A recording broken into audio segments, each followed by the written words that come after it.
that time again.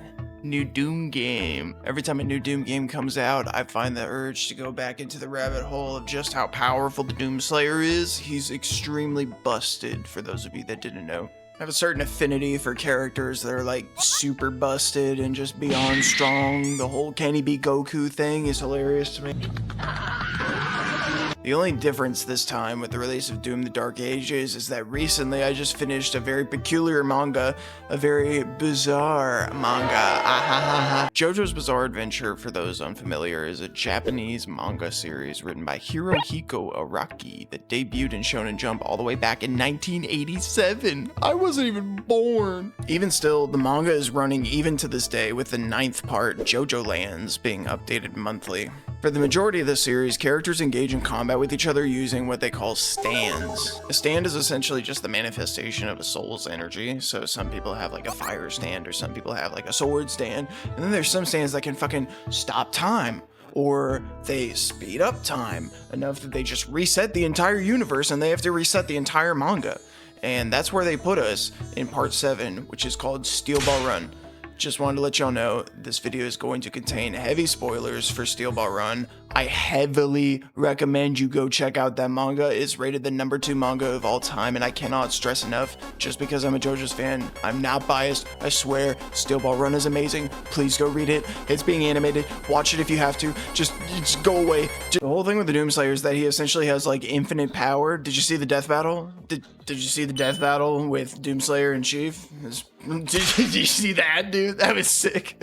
I'm not gonna go into the super nitty-gritty about the Doomslayer's abilities, okay? He's got a lot of like lore. He's basically got an entire Bible dedicated to him within the game, the codex, the logs, whatever. Basically, all you need to know about Doomslayer is that he has a sword that puts out the same amount of energy as the Earth does within a year. And I'm pretty sure it's like 8 times that, or some ridiculous number like that. He's completely broken, and he can just hold it, just swing it around.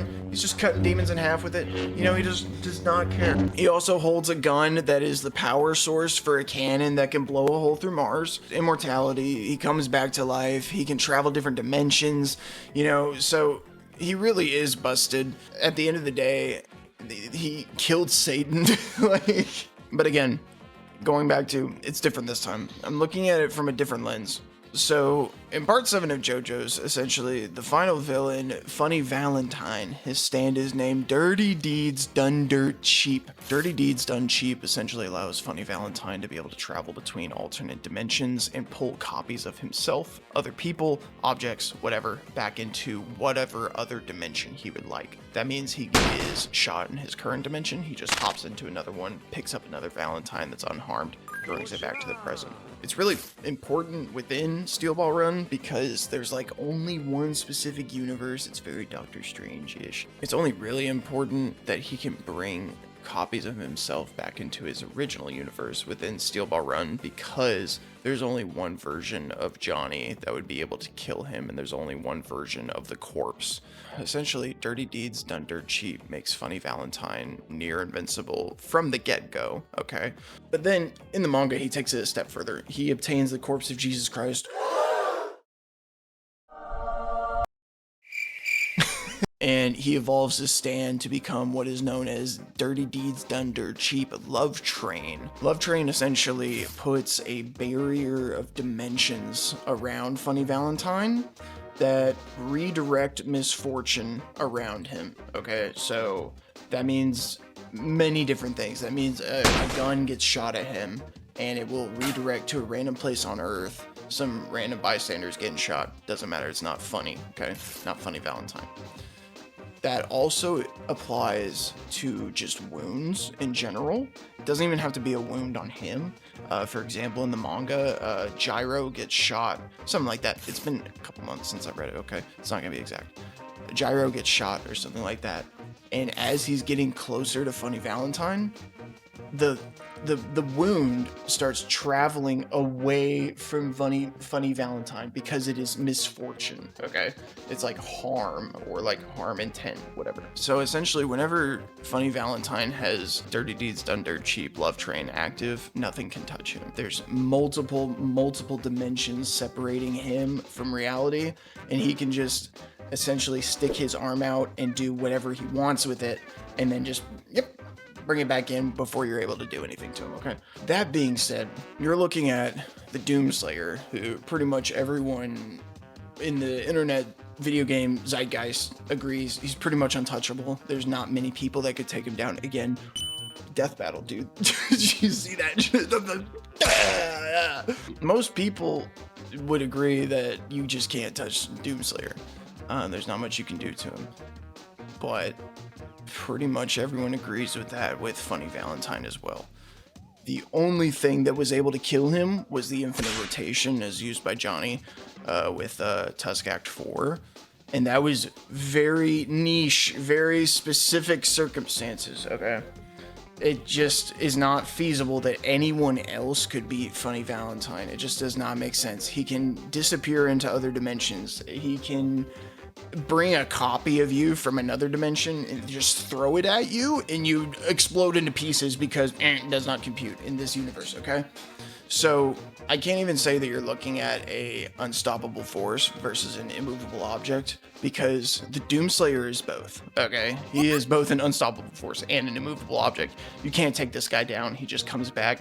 He comes back angrier, and anger makes him stronger. So anytime you try and kill him, he just bounces back stronger and angrier and ready to kill you again and again and again. Funny Valentine pretty much has an impenetrable defense. Nothing that the Doomslayer could throw at him would do anything to him. He can't punch him, he can't kick him, he can't use any of his various swords or grenades or whatever on him. Even just getting close to him, I think the Doomslayer is enough of harm or danger that Love Train would simply just, push him away from him. Honestly, the only thing that I could really think of that would allow the Doomslayer to beat Funny Valentine would be if he were to gain control of the infinite spin, which I think would be hilarious and crazy. Could you imagine the Doomslayer with Tusk Act 4, dude? Tusk Slayer 4, dude? That would be so fucking sick.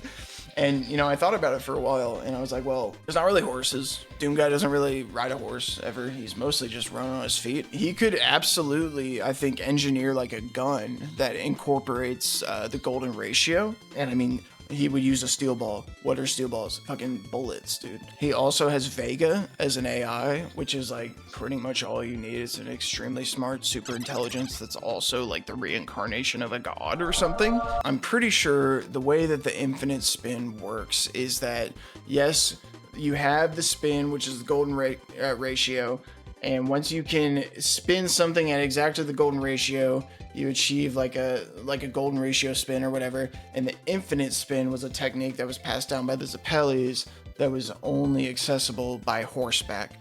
You have to get your horse to run in a very specific gait, and you have to be yourself aligned a very specific way with your feet in the stirrups in the exact perfect ratio of the golden rectangle.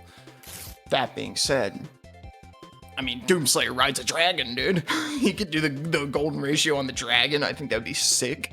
I think he could probably, if given enough time, if he's like, my one mission now is not to kill demons, it's to kill Funny Valentine, I think he would probably build something, like a vehicle or something, the size of a horse, roughly, that, I mean, this is assuming that he, like, has access.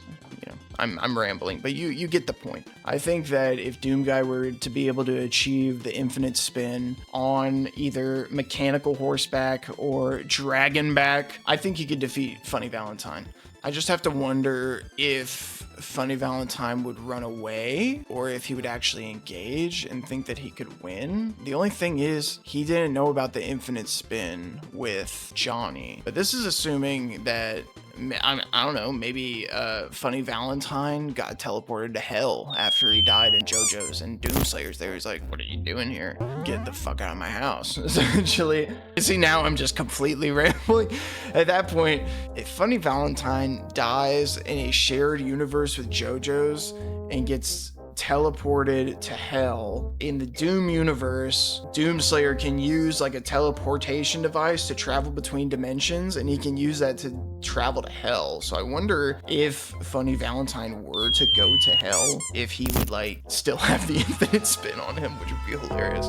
But I digress. I think that in this one, the Doomslayer still takes the W. Long reign the king, long reign Doom. Go play Doom the Dark Ages. Go watch the death battle. That shit is so cool, dude. Bye!